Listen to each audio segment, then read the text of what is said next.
pagi di Morning Briefing kali ini pada tanggal 6 Maret 2015. Pak Fauji, tadi malam atau kemarin ada berita mengenai Euro bahwa Mario Draghi akan merencanakan pembelian obligasi sebesar 60 miliar euro pada tanggal 9 Maret. Langsung membawa pengaruh yang cukup signifikan terhadap pergerakan harga euro. Pinball terjadi beberapa saat setelah itu. Market ternyata bereaksi bercampur ya sebetulnya antara posisi beli dan posisi jual, namun terlihat juga tren tetap berada pada tren utama. Ya, silakan Koji untuk detailnya seperti apa. Ya, terima kasih Pak Di. Selamat pagi semuanya. Kemarin juga sempat kita diskusikan masalah stimulus dari ECB. Kita coba menghitung nilai kurs tukar jika nanti ECB melakukan stimulus. Sebelum berbicara secara besar, poin utama di Uni Eropa adalah Yunani yang memohon untuk bantuan stimulus.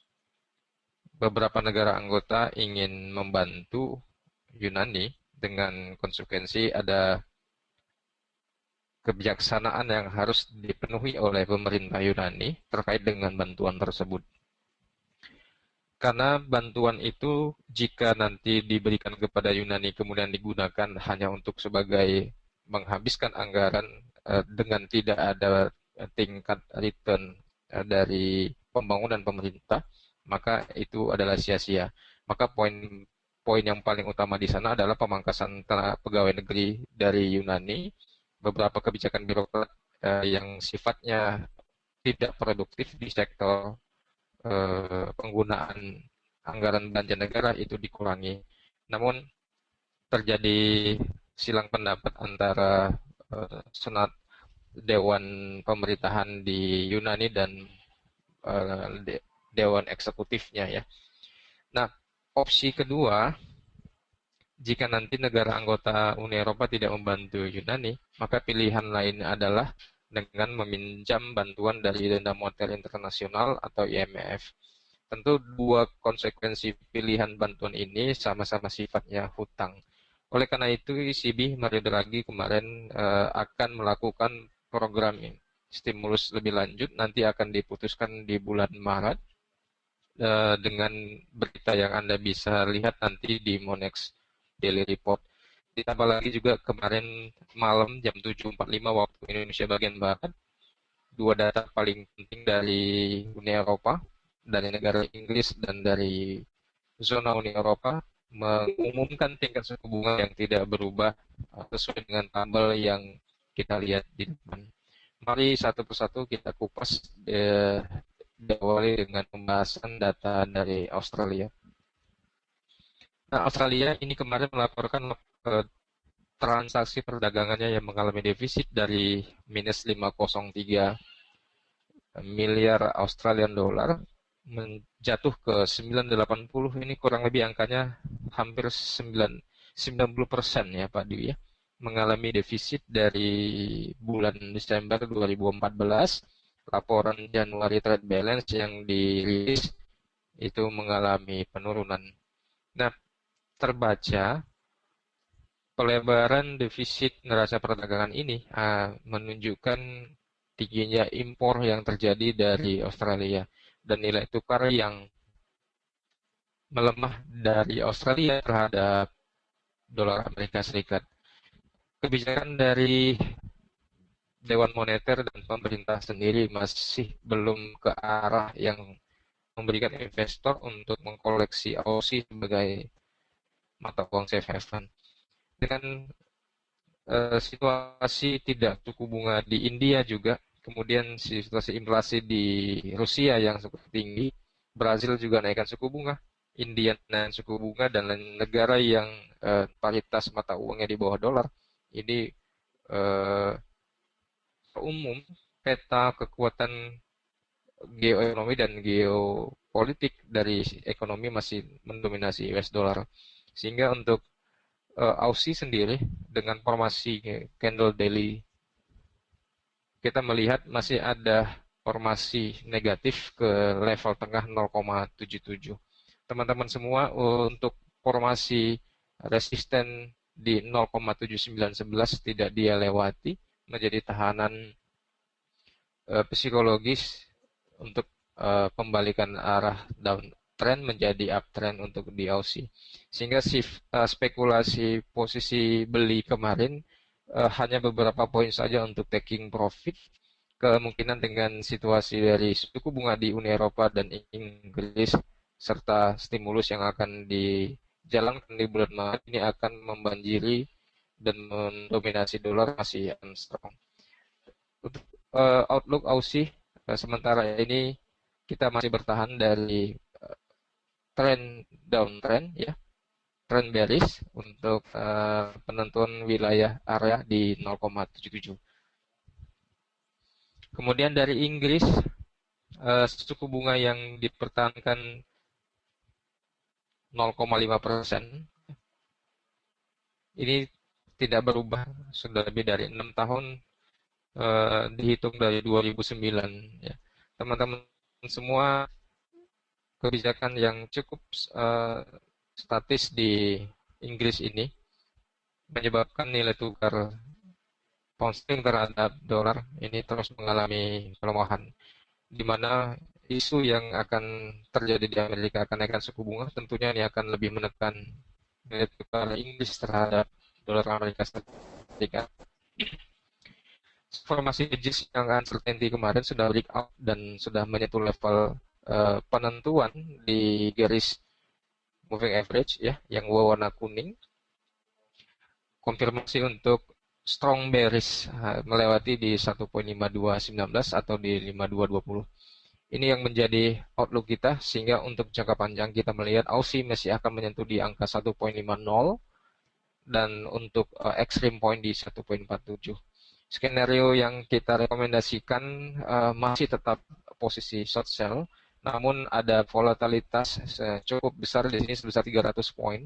Teman-teman semua untuk coba mengukur formasi retracement Fibonacci dari swing high 1.5511 ke 1.5219, sehingga untuk sell area kembali yang terbaik, harga yang paling cukup bagus saya kira di harga 1.5300. Pak Dwi, sebelum kita kupas di Uni Eropa, ada tambahan barangkali dari dua data Aussie dan Inggris ini?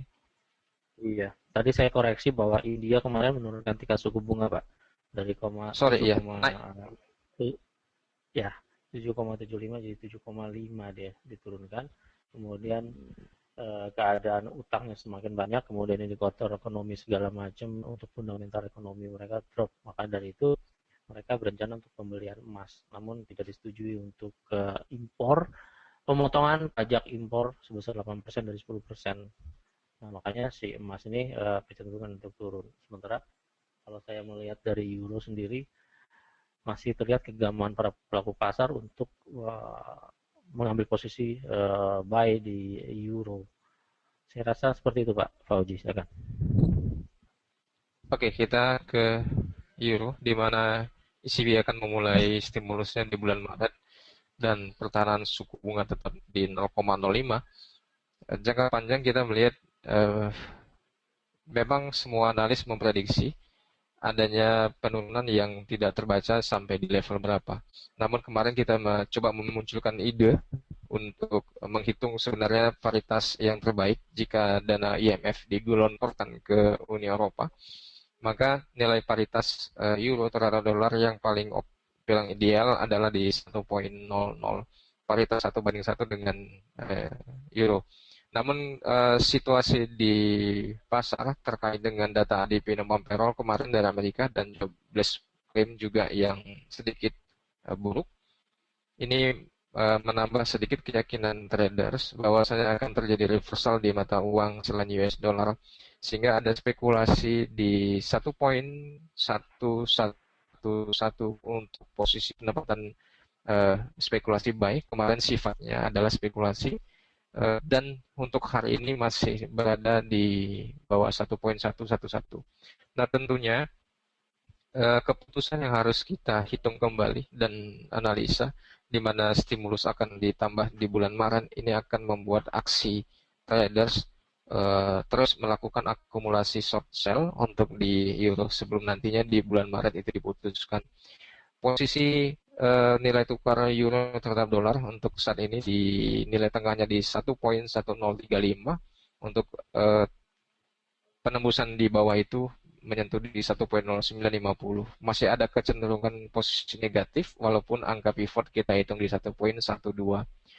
Coba kita lihat di MetaTrader ya. Ya, ini adalah wilayah spekulasi beli yang kemarin kita harapkan menyentuh double bottom yang sama, sehingga penurunan di candlestick di hari Selasa kemarin ini menyentuh 95 poin, 100 poin turun ya. Kemudian sekarang sudah masuk di territory buy zone. Di time frame weekly ya, kita perhatikan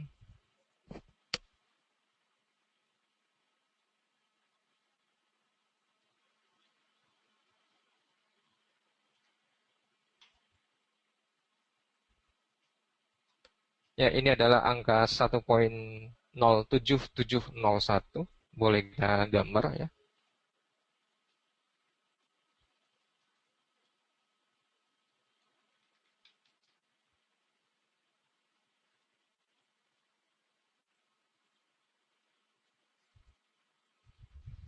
Yang menjadi incaran negatif jangka panjang untuk di euro sendiri. Dari teknikal memang posisi overbought sudah sangat terlihat jelas, dan formasi pembalikan puncak lembah gunung ini sudah memberikan signal untuk titik jenuh di wilayah 1.100 ini.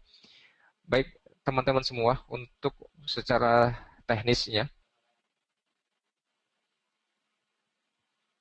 1.1035, 1.0943, dan 1.0895 merupakan uji support yang akan terus mengiring traders mengincar level harga beli di wilayah tersebut.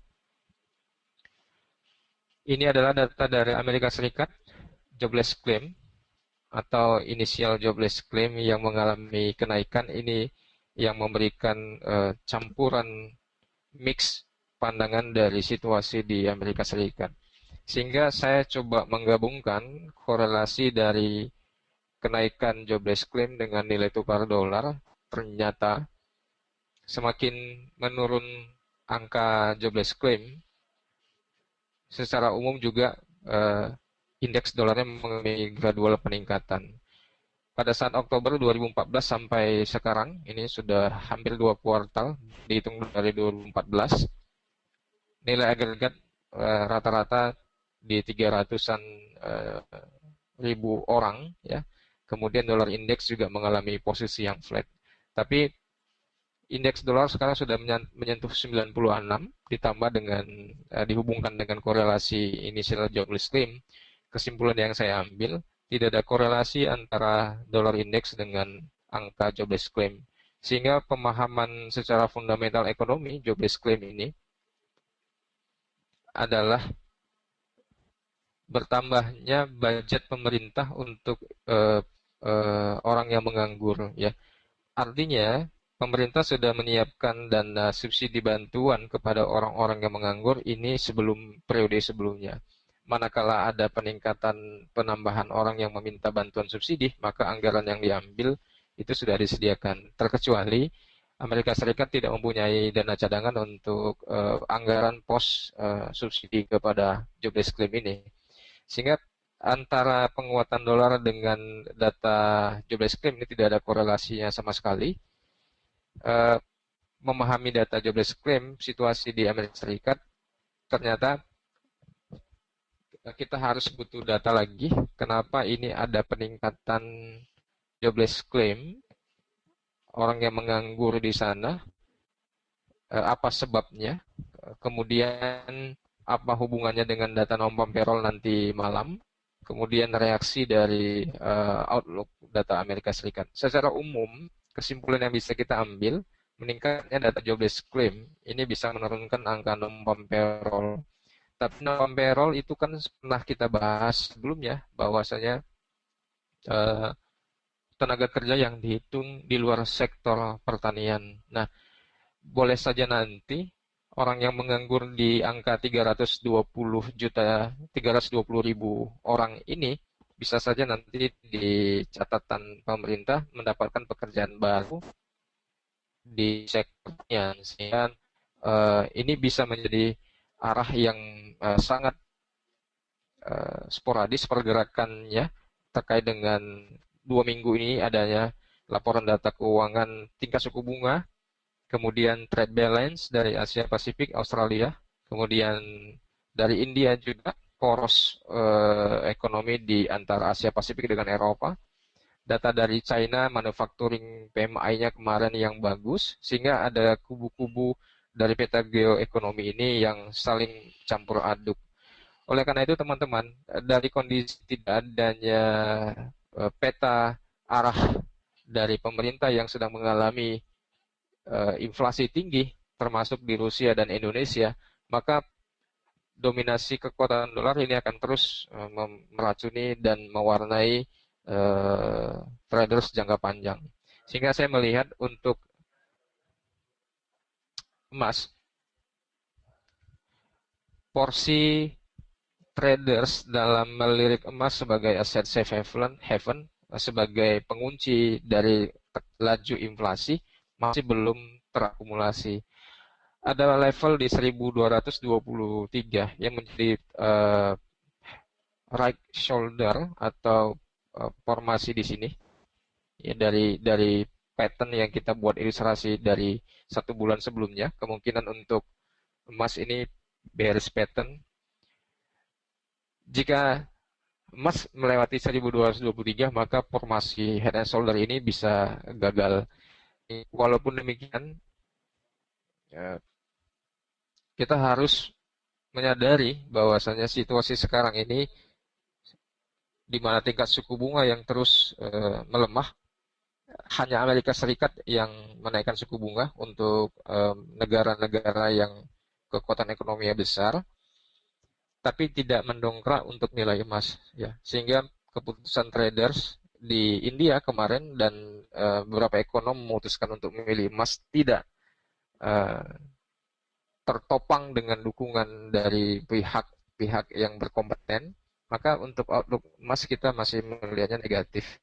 1206 kemarin sempat uji di hari Kamis, resistensi di 1212 tidak dia lewati. Oleh karena itu teman-teman semua, untuk 1195 hari ini merupakan uji level bearish pattern untuk di emas. Rekomendasi untuk emas, kita masih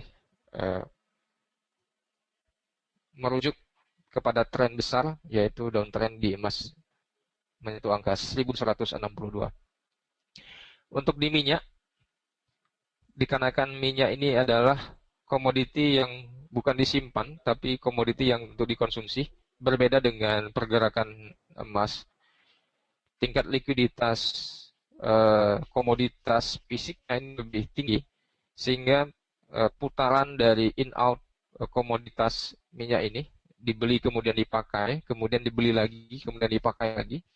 Adanya demand yang cukup tinggi dari poros tengah belahan dunia di China, ini membuat ekspektasi kita untuk minyak bertengger bertahan di angka 50. Untuk jangka pendek, target di bulan Maret ini adalah di angka $55 per barrel. Untuk optimalisasi target bulan Maret ini angkanya adalah di 53.39. Menghitung dari breakout pattern di 51.25, ya sudah break, kemudian ini ada koreksi, harga belum menembus level rata-rata garis MA. Buy limit bisa ditempatkan di garis MA. Nanti teman-teman bisa setting angka di 50.20 atau di 50.50 untuk buy limit, dengan target pendek di 52 dan target intermediate di 53.39. Untuk target panjang di kuartal kedua 2015 ini angkanya adalah $60 per barrel. Demikian Pak Dibi untuk briefing pagi hari ini. Teman-teman semua bisa memanfaatkan informasi ini, semoga berguna. Bisa disimpulkan Pak. Oke, oke, terima kasih. Ternyata minyak masih berpotensi turun, tapi kita bisa memanfaatkan Untuk posisi beli, manakala pergerakan berkecenderungan untuk penguatan kembali. Beberapa kesimpulan yang bisa didapat hari ini yaitu di Australia dolar masih dalam bentuk bearish, kemudian tadi juga adalah dinyatakan bahwa tingkat trade balance dalam keadaan negatif dari 503 menjadi 480 dari keadaan minus ya. Minus 503 menjadi minus 980. Kemudian kita melihat dari ancaman rate atau level-level untuk support dan resistance di Australia, resistance terbaca di 0.8, kemudian support di 0.77. Pound sterling juga masih dalam keadaan bearish. Kalau kita melihat juga kemarin telah tetap diumumkan bahwa tingkat suku bunga di 0,5% menjadi 0,5%. Kemudian secara teknikal masih strong bearish, resistance di 1.54, support di 1.1219. Euro masih hangat berita tentang stimulus atau quantitative easing yang akan dilaksanakan pada tanggal 9 diumumkan kemarin pada tanggal 5, kemudian rencana 60 miliar itu direncanakan pada tanggal 9 Maret sehingga membawa pengaruh juga terhadap penurunan euro ke depannya. Kemudian terbaca secara teknikal resisten di 1.1355, kemudian support di 1.1 yang merupakan angka paritas. Kemudian dari data-data jobless claim tadi telah disimpulkan antara korelasi antara jobless claim dengan dolar indeks ternyata tidak ada korelasi yang cukup erat di antara keduanya disebabkan cadangan yang ada di Amerika Serikat untuk mengcover keadaan pengangguran yang terjadi masih cukup kuat untuk menahan pengangguran yang semakin besar. Kemudian keadaan dolar indeks sendiri masih dalam keadaan bagus. Demikianlah morning briefing kali ini. Semoga seluruh informasi dapat bermanfaat untuk rekan-rekan sekalian. Selamat pagi dan selamat bekerja.